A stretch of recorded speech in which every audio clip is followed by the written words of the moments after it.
Buon pomeriggio a tutti amici di Sportisili, inizia la stagione, inizia con il primo impegno di Coppa Italia Eccellenza. Benvenuti qui da Gabriele Spezza, dal Paolo Marino di Castelvetrano per Folgore contro Sciacca.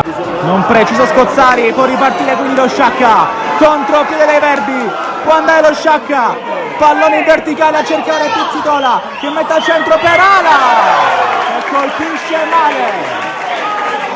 Ormai che arriva al centro a vuoto Perez questa volta, ci ha provato con la testa Caternicchia, la porterà vuota a farsi vedere il numero 9, poi Fasciano favorisce Ala che in area di rigore, Ala!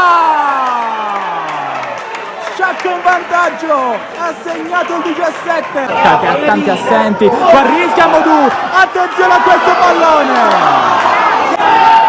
Occhio a McLevan, che lotta con Modù, McLevan entra in aria, ancora il 9, lo ferma Modù senza fallo. Un fallo anzi l'ha commesso McLevan, che poi perde le staffe.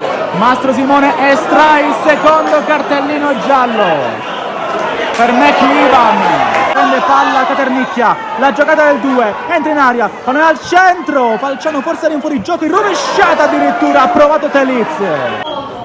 Riesce a trovare adesso pallone al centro per Ala, Scozzari che sbaglia a sua volta, rilancio per Falciano, occhio al 9, Falciano non è fuori gioco, è tutto buono, Falciano